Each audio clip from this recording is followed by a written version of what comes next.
Hello ADR squad எல்லோரும் நல்லா இருப்பீங்க நம்புகிறேன். நான் ரொம்ப நல்லா இருக்கேன். நம்ம இந்த வீடியோவில் எதை பற்றி பார்க்க போகிறோம்னு பார்த்தீங்கன்னா, நம்ம Yamaha R15V4க்கு ஃப்ரண்ட் அண்ட் பேக் நம்ம ப்ளூ ஸ்டார்க்கு ஃப்ரண்ட் அண்ட் பிளாக் டயர் தான் மாற்ற போகிறோம்.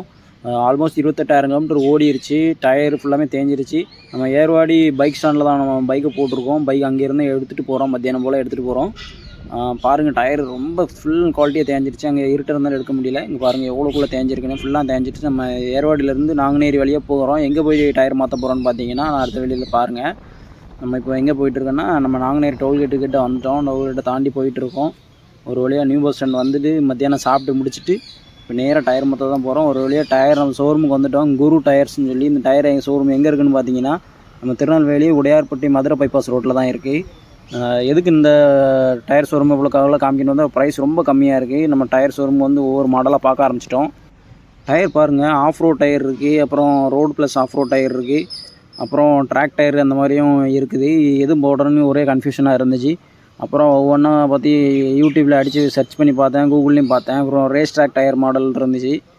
என்னென்னு பார்த்தீங்கன்னா, இது சைஸ் கொஞ்சம் பெருசாக இருக்குது. அது போட்டால் என்ன பிரச்சனை வரும் அப்படிங்கிறதையும் நம்ம கூகுள் பண்ணி பார்த்தோம், யூடியூப்லேயும் போட்டு பார்த்தோம். பர்ஃபார்மன்ஸ் வச்சு மைலேஜ் குறையும் அப்படிங்கிற மாதிரி போட்டிருந்தனால நம்ம சேம் டயர் கம்பெனியில் போட்டிருந்தோம். அதே சேம் ரேடியல் டயர் தான் நம்ம போடுறோம். நம்ம ப்ளூ ஸ்டார் வெளியே நிற்கிது பாருங்கள், எவ்வளோ க்யூட்டாக நிற்கிறானே.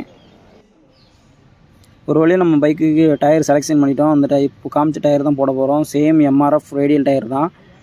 ஷோரூம் பார்க்கறதுக்கே சூப்பராக இருக்குது. நிறைய எல்லா டயர்லேயும் ஒவ்வொரு மாடல் வச்சுருக்காங்க. அவங்கள்ட்ட இருக்க மாடல் எல்லாமே. அப்புறம் இதுபோக உள்ள குடோன்லையும் ஸ்டாக் வச்சுருக்காங்க. கார், பைக், லாரி, டிராக்டர் எல்லாத்துக்குமே டயர் இருக்குது அவங்கள்ட்ட.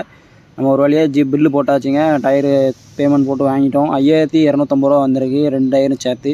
ஃப்ரண்ட் டயர் பார்த்தீங்கன்னா 1,950 ரூபா, பேக் டயர் வந்து 3,300 வருதுங்க. நல்ல ப்ரைஸு. நான் லோக்கலில் வெளியே இடத்துல விசாரிக்கிறத விட இங்கே ரொம்ப கம்மியாக இருந்தது. எவ்வளோன்னா 700 கிட்ட கம்மியாக இருந்துச்சு 2 டயரும் சேர்த்து. இந்த ஹோண்டா யூனிகானுக்கு மாட்டி முடிச்சுட்டு அடுத்த நம்மளுக்கு மாட்டுவாங்க. பாருங்கள், டயர் ரேஸ் ட்ராக் டயர் மாதிரி மாடல் இருக்குது. ஆனால் அது சைஸு கொஞ்சம் பெருசுனால நம்ம டயருக்கு போட முடியாது. நம்ம போடுற டயர் தான் அதிகமாக இருக்குது. பேரிகார்ட் ஸ்டாண்டு போட்டு நிப்பாட்டி வச்சுருக்குறாங்க. எவ்வளோ இருக்குன்னு பாருங்கள். ஸ்டாண்டு போட்டு பார்க்கவே ஒரு வித்தியாசமாக இருக்குது, நல்லாயிருக்கு. 2 பக்கமும் ஸ்டாண்டு போட்டதே இல்லை, ஃபஸ்ட் டைமாக போட்டு பார்க்குறேன். பார்க்கவே சூப்பராக இருக்குது. டயர் ஃப்ரண்ட் டயர் ஒரு வழியாக கழட்ட ஆரம்பிச்சிட்டாங்க. கழட்டிட்டு இடத்துல நம்ம பேக் டயரை மாற்றுவாங்கன்னு நினைக்கிறேன். ஃப்ரண்ட் வீலுக்கும் பேக் வீலுக்கும் இந்த மாதிரி பேரிகார்ட் ஸ்டாண்ட் போட்டு நான் நிறைய வீடியோவில் பார்த்துருக்கேன். மேக்ஸிமம் ஒரு டயர் தான் மாற்றுவாங்க. நம்ம 2 டயரை சேர்த்து மாற்றுறோம். அதுவும் இல்லாமல் பேக் சைடு வந்து இந்த கவரை வந்து மேக்ஸிமம் எந்த வீடியோலையுமே டயரை கழட்டும் போது கழட்டவே இல்லை. இந்த கவரோடு தான் ஃபுல்லாக நிறைய ஒரு 4-5 வீடியோ பார்த்துருப்பேன். அந்த எந்த வீடியோலையுமே இந்த கவரை கழட்டாமல் வண்டிக்கு சென்டரில் கார் ஜாக்கி கொடுத்துட்டு தூக்கி ஒரு மாதிரி சரிச்சிட்டு தான் கழட்டினாங்க. இதில் சூப்பராக அந்த கவரை கழட்டிட்டு அப்புறம் மெதுவாக பேக் டயரை கழட்ட ஆரம்பித்தாங்க. ஒரு வழியாக நீட்டாக கழட்டிட்டாங்க. கவரை கழட்டி கீழே வச்சுட்டு இப்போ பேக் டயரை கழட்ட ஆரம்பிச்சிட்டாங்க. டயரை கழட்டுறவர் என்னோட 2-3 வயசு கம்மியான வயசு தான், சின்ன பையன்தான். ஆனால் சூப்பராக கரெக்டாக எல்லாத்தையுமே ரொம்ப கஷ்டப்படாமல் ஈஸியாக கழட்டிட்டாரு. அதேமாதிரி மாட்டும் போது எப்படி மாட்டுதாருன்னு பார்ப்போம். 2 டயருமே கழட்டி புது டயர் மாட்டுக்கு கொண்டு போயிட்டாங்க. பாருங்கள், 2 டயரும் இல்லாமல் வண்டி ஒரு வித்தியாசமாக அது காற்றுல பறக்கிற மாதிரி இந்த ஸ்பேஸ்ஷிப் மாதிரி சூப்பராக இருக்குது பார்க்கறதுக்கு. பேக் டயர் தான் சேஞ்ச் பண்ண போகிறாங்க. நம்ம வரதுக்கு முன்னாடி ஏர் ப்ரெஷரை ஃபுல்லாமே கம்மி பண்ணிட்டாங்க. கம்மி பண்ணிவிட்டு இப்போது மிஷினில் போட்டு தான் ஃபுல்லாமே மாட்டுறது கழட்டுறது எல்லாமே உங்களுக்கு ஃபுல்லாக மிஷின் தான். கையில் கொஞ்சம் அதுக்கு டயரை வெளியே எடுத்து விட்டுட்டு அதுக்கப்புறம் ஃபுல்லாமே மிஷினில் தான் கழட்டுறாங்க. நானும் ஃபஸ்ட் டைமாக இப்போ தான் பார்க்குறேன் மிஷினில் எப்படி கழட்டுறாங்க என்ன வைக்கன்னு. நீங்களும் இதுக்கு முன்னாடி யாரும் பார்க்காதவங்க இருந்தீங்கன்னா மறக்காமல் கமெண்ட் பண்ணுங்கள் எப்படி கழட்டுறாங்க என்ன ஏதுன்னு.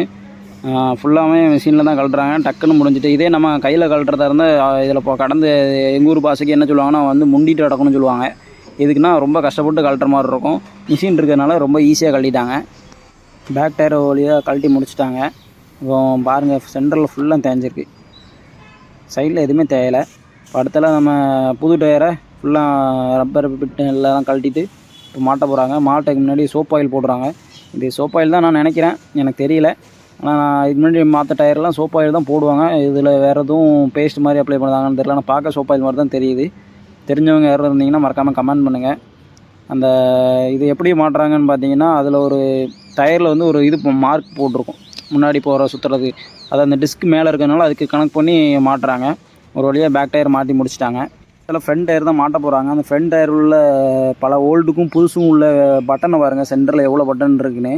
இதில் சுத்தமாக பட்டனே இல்லை, அந்தளவுக்கு ஃபுல்லாக தேஞ்சிருச்சு. அந்தளவுக்கு ஓடி இருக்கும் செய்யுது. இதில் ஏர் ப்ரெஷர் கழட்டும் போது பாருங்கள், சடக்குன்னு அந்த ஏர் ப்ரெஷர் மொத்தமாக வெளியே வரும். இது மேக்ஸிமம் வந்து உங்களுக்கு பஞ்சர் ஓட்டும் போது எதுவுமே இப்படி பண்ண மாட்டாங்க. டயர் மாற்றுறதுனால தான் இப்படி பண்ணுறாங்க. இப்படி பண்ணோம்னா அந்த டயர் அடுத்தால யூஸ் ஆகாது. இது இப்போ நம்ம ஓல்டு டயர் இப்போ அடுத்தால யூஸ் பண்ண போகிறதில்ல. அதனால தான் இந்த ப்ரெஷரில் இந்த மாடலில் கழட்டுறாங்க. மேக்ஸிமம் இது டயர் சேஞ்ச் பண்ணும்போது மட்டும்தான் இந்த மாதிரி யூஸ் பண்ணுவாங்க. உங்கள் பாருங்கள் ஒரே செகண்டில் கழட்டிட்டாங்க. அவ்வளோதான் முடிஞ்சு. பேக் டயரோட ஃப்ரண்ட் டயர் ரொம்ப ஈஸியாகவே கழட்டிட்டாங்க. வேறு மாட்டும் போதுமே கொஞ்சம் ஈஸியாக மாட்டிட்டாங்க. சோப் ஆயில் போடுறது ஈஸியாக மாட்டதுக்காண்டியா இல்லை வேறு எதுவும் யூஸ்க்காண்டியான்னு தெரியல. நம்ம அவங்கள்ட்ட கேட்கவும் இல்லை. நம்ம வீடியோ எடுக்கிறதுலே ஆர்வமாக இருந்தாலும் அதையும் கேட்கல. எதுக்கு போடுறாங்க தெரிஞ்சவங்க மறக்காமல் கமெண்ட் பண்ணுங்கள். அதேமாதிரி அலைன்மெண்ட்டு கார் மாட்டுறதுக்குலாம் அலைன்மெண்ட் மிஷின் எல்லாமே வச்சுருக்காங்க. அலைன்மெண்ட் பார்த்து செக் பண்ணி மாட்டுறதுக்கும் உங்களுக்கு மிஷின் இருக்குது. இங்கே வந்து மாட்டுறவங்க கண்டிப்பாக மாட்டுங்க. அப்புறம் N2 ஏர் நைட்ரஜன் ஏர்னு சொல்லுவாங்க. எதுக்கு நைட்ரஜன் ஏர் அடைக்கலாம் அப்படின்னு பார்த்தீங்கன்னா, ஏர் உங்களுக்கு வந்து இந்த ஏர் உள்ளே அடைச்சோம்னா நம்ம டயர் அவ்வளோ சீக்கிரத்தில் ஹீட் ஆகுது. அப்புறம் தேயர்னு குறையும். நான் மேக்ஸிமம் நைட்ரஜன் ஏர் தான் ஒரு ரெகுலர் பல்கில் அடைப்பேன். ஃப்ரண்ட் அண்ட் பேக் டயரும் ஆளுக்கு ஒரு டயரை மாட்ட ஆரம்பிச்சிட்டாங்க. தட்டும் போது கிராச் ஆகிற மாதிரி இருந்துச்சு ஃபஸ்ட்டு. அந்த அன்றைக்கி ஒரு சுவிட்சில் வாங்கி அடிக்க ஆரம்பிச்சிட்டாரு. சுவிட்சில் எடுத்துகிட்டு வந்து அடிக்க ஆரம்பிச்சிட்டாரு. ரொம்ப நீட்டாக மாட்டி கொடுத்துட்டாங்க. ஓட்டிட்டு இதுக்கு அடுத்தால எப்படி இருக்குன்னு நான் கண்டிப்பாக சொல்கிறேன். ஃப்ரண்ட் டயரை மாட்டி முடிச்சாரு, பேக் டயரும் மாட்டி முடிச்சாச்சு. டயர் எல்லாமே ஃபிக்ஸடு சூப்பராக மாட்டி கொடுத்துட்டாங்க. டயர் பாருங்கள் செம்மையாக இருக்குது. சுத்தம் போதே அவ்வளோ ஒரு அழகாக இருக்குது. நம்ம பேக்கிட்ட பழைய டயரை பார்த்துட்டு பார்க்குறது அவ்வளோ அழகாக இருக்குது. ஃப்ரண்ட் டயர் பாருங்கள், ஃப்ரண்ட் டயர் சூப்பராக இருக்குது. நம்ம ஓகே காய்ச்சி நம்ம இப்போ பாருங்கள் சூப்பராக மாட்டியாச்சு டயர். இப்போ நம்ம கிளம்ப வேண்டி தான். டயரை பாருங்கள், அந்த சின்ன சின்னதாக ஒரு புள்ளியாக இருக்குது பாருங்கள் புது டயரில். பழைய டயரில் வண்டி வாங்கினும் போது பார்க்கல. பார்க்கும்போது அந்த புள்ளியாக சூப்பராக இருக்குது டயரு. இன்னும் நம்ம பயப்படாமல் ரோட்டில் போகலாம்.